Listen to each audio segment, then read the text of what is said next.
Et salut à tous, c'est Neymar. On se retrouve aujourd'hui pour une vidéo sur Dreadcast. Alors oui, vous pouvez me voir face caméra, c'est parce que j'ai une petite introduction à faire, et je ne savais pas comment m'y prendre. Soit je vous mettais un écran fixe, pendant quelques minutes, et donc du coup c'est pas forcément très intéressant, soit vous me voyez moi, mais du coup, même si je suis pas très beau, hein, désolé, vous pouvez me voir. Donc du coup, aujourd'hui on va regarder une vidéo sur le vol. Donc le vol, c'est une question qui m'a beaucoup été posée. Je suis désolé, j'ai pas pu la sortir avant. En fait, je suis extrêmement occupé, hein, puisque je suis en doctorat. Et donc du coup là, c'est la période des rushs où je dois tout rendre, et j'ai rien fait. Enfin, j'ai fait, mais tout rédiger, c'est une plaie, vous pouvez pas savoir. Bon bref. Et donc du coup, j'ai pas assez le temps de monter les vidéos. Et donc du coup, il y a plein de vidéos que j'ai déjà montées, hein, enfin que j'ai déjà faites, mais je ne peux pas les monter. Donc en vrai, il en reste encore 5 ou 6 qui sont déjà enregistrés, mais que je n'ai pas pu les monter. Donc je suis désolé si les délais vont s'étendre, là, encore pendant 15 jours, 3 semaines, sur la chaîne, il y aura presque rien.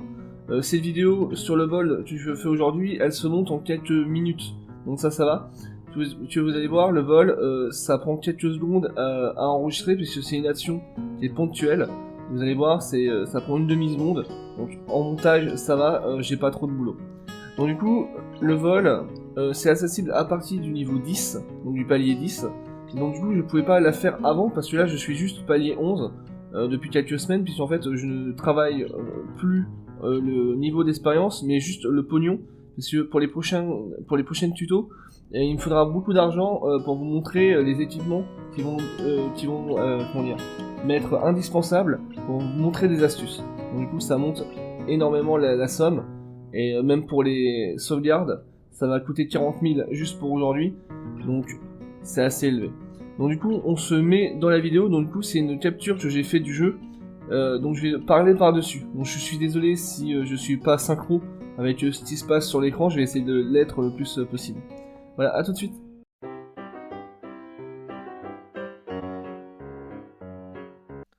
Donc voilà, vous pouvez voir que je suis dans mon entreprise. Il y a un nouveau joueur, d'ailleurs que j'ai contacté dans le jeu, hein, qui s'est abonné à ma chaîne, donc je le remercie, Draken. Vous pouvez voir que j'ai une furtivité de 10.65, et comme lui c'est un nouvel arrivant, je peux facilement le voler. Voilà, comme je le dis, il faut aller palier 10, je suis palier 11. Et là, les icônes, c'est entre le vol et l'échange. Il faut faire très attention, parce qu'ils sont quasiment identiques. Donc, il faut faire attention. Et le vol est une action pas infinie par jour. Plus vous avez de furtivité, plus vous pouvez en faire. Donc moi, quand j'ai une furtivité de merde, je peux faire qu'un vol par jour. Un vol par jour, c'est pas énorme. Vous pouvez voir que on peut voler que ce qui est en sac équipable et en crédit. On peut pas voler ce qui est équipé sur le personnage, ni en objet roleplay. Donc comme c'est un nouvel arrivant Draken, j'ai pu lui voler soit un canuf, soit une carte. Et pour voler, il faut avoir bien sûr de la place dans l'inventaire. Donc il ne faut pas glisser un objet, hein, bien sûr, c'est pas prendre drop and on prend, on dépose. Il faut juste cliquer sur l'objet. Vous pouvez voir que ma tentative a foiré. Par contre, j'ai monté de 3 points la furtivité. Cette valeur n'est pas fixe, puisque c'est une valeur qui est devenue maintenant aléatoire. Et donc parfois ça augmente beaucoup, parfois ça n'augmente pas. Tout dépend de la perception de la cible. Bon, je vous la repasse. Je vous la repasse pour bien que vous voyez. Donc, en fait, il faut vraiment prendre une personne, cliquer sur elle. Voilà, tout dépend bien sûr de votre stat en furtivité. Plus vous serez furtif, plus vous pourrez voler aisément la personne sans vous faire détecter. Cela vaut aussi pour plein d'autres choses qu'on verra plus tard, le vol dans les appartements, etc. Donc l'icône, faites bien attention de bien la différencier.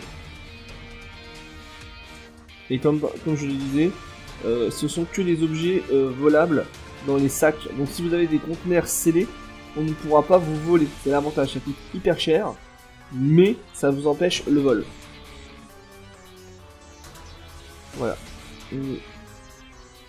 Les objets roleplay, on peut pas les voler, bien sûr. Et on peut aussi voler des crédits. Voilà. Pour savoir combien de personnes ont de crédit, ça passe par la commande, par le deck. Et quand j'aurai le niveau en informatique, je vous montrerai comment savoir combien de personnes a de l'argent et comment voler les crédits. C'est tout simple.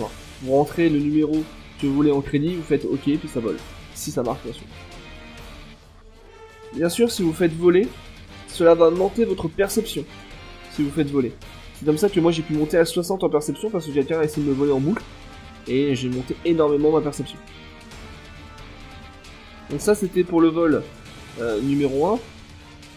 J'ai le vol numéro 2 que je vous montre tout de suite.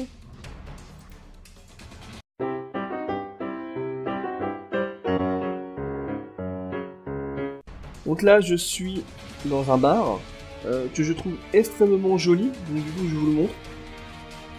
Voilà, c'est le dernier arrêt. Et il est magnifique quoi, donc je vais vous faire un petit tour des lieux. Là, je suis avec le script qui rajoute des styles, des interfaces. Bah, c'est magnifique quoi. Par contre vous pouvez voir que je tourne toujours qu'avec le style en bleu, l'interface bleue de base de Dreadcast. C'est parce que cela bug quand je capture avec un autre interface. Donc du coup je suis resté sur celle-là. Mais de base je joue avec l'interface en rouge et juste magnifique quoi. Donc voilà, donc là je vois quelqu'un d'autre. L'icône apparaît, donc faites toujours attention entre l'échange, hein, le vol, combien de fois je l'ai fait, parce que si la personne a paramétré dans ses paramètres le comportement agressif pour le vol, dès que vous cliquez sur cette icône, vous pouvez vous faire tabasser. Et des fois c'est un peu moche quoi. Donc toujours avoir de la place dans l'inventaire. On peut toujours voler que des objets, les sacs, hein, pas les objets replay, je répète. Donc parfois ça permet de sauver un équipement que vous voulez pas perdre. Donc vous ouvrez le sac de la victime. Si elle a des choses, vous pouvez les voler. Si elle n'a rien, vous ne volez rien bien sûr. Donc bien sûr, il ne faut pas prendre l'objet et essayer de le mettre dans votre sac, ça ne marche pas, il faut cliquer dessus. Voilà. J'ai réussi à voler le piste-bille. Vous pouvez voir qu'il est apparu dans mon inventaire juste en bas. Par contre, je n'ai rien pris en furtivité. Et comme c'est une action par jour au tout début, et vous avez quelques jours d'entraînement avant d'avoir un niveau assez correct, puisque c'est une chance aléatoire. Là, je voulais lui envoyer un message pour lui dire je t'ai volé, excuse-moi. Enfin, je l'ai fait, hein, bien sûr. Mais donc, je vous repasse la vidéo. Hein. Même si c'est pas très pertinent, je vous la repasse quand même. Donc, voilà, je suis toujours au dernier arrêt. Et c'est très joli. Hein. Niveau Steam, ce qu'ils ont fait, c'est magnifique. Hein. D'ailleurs, ils ont eu une mise à jour pour les visuels. Je vais en faire d'ailleurs une vidéo dessus, hein, bien sûr. Parce que ça va être une prochaine grosse mise à jour, parce qu'il va y avoir des bâtiments qui vont apparaître. Voilà, des bâtiments de customisation. Donc c'est vraiment plutôt pas mal. D'ailleurs, j'en profite que si vous avez des thèmes de vidéos à me faire, dites-le moi, mettez-moi ça en commentaire, hein, c'est fait pour ça. Parce que moi, je pense avoir les questions que les débutants se posent, mais parfois, il y a des questions que vous vous posez, que moi je me suis pas du tout posé dans mon expérience personnelle, et donc du coup, je ne peux pas le savoir. Et c'est très bien de me le dire, comme ça je peux vous faire une vidéo, même si c'est une vidéo de 40 secondes, et là vous aurez votre réponse, et si vous vous êtes posé cette question, il y a de grandes chances que beaucoup de personnes se le soient posé aussi, et donc du coup, en posant une question, vous allez certainement aider d'autres personnes qui ne sont pas forcément abonnés à mon compte sur YouTube, et donc du coup, ils ne peuvent pas eux-mêmes interagir avec moi. Donc vous êtes le meilleur biais que je puisse avoir. Donc, voilà, j'ai réussi à revoler le pistolet. Voilà. Donc le vol c'est ça, c'est une action qui se fait quotidiennement, qui augmente suivant le niveau de furtivité, et qui a une chance qui dépend de la perception de la cible par rapport à votre furtivité. Plus vous avez une furtivité haute, plus la perception, plus vous aurez de chances de voler votre adversaire. Bien sûr, si vous vous entraînez, n'hésitez pas à redonner l'objet à la personne qui a été volée, même si elle était déconnectée, par un message comme moi, hein, vous envoyez un message, etc. Parce que, voilà, si vous voulez juste vous entraîner et pas vraiment être dans un roleplay de voleur, redonnez l'objet. Voilà. Soyez gentil, même l'argent si vous voulez. Après, si vous voulez vraiment faire un roleplay vraiment de malfaiteur, comme on dit, allez-y, hein, volez sans aucun scrupule. Donc voilà, c'était une petite vidéo sur le vol. Laissez-moi un commentaire si vous avez aimé, mettez-moi un pouce bleu si vous avez aimé, ça aide au référencement. et partagez ces vidéos à tous les débutants que vous croisez. Ça permet justement d'améliorer l'attirance dans le jeu, parce qu'il n'y a pas beaucoup de gens qui jouent, et plus il y a de gens, plus vous aurez de roleplay étoffé, et plus ça sera cool de jouer. Donc voilà, c'était une petite vidéo. Je vous dis à bientôt pour une prochaine vidéo. Ciao.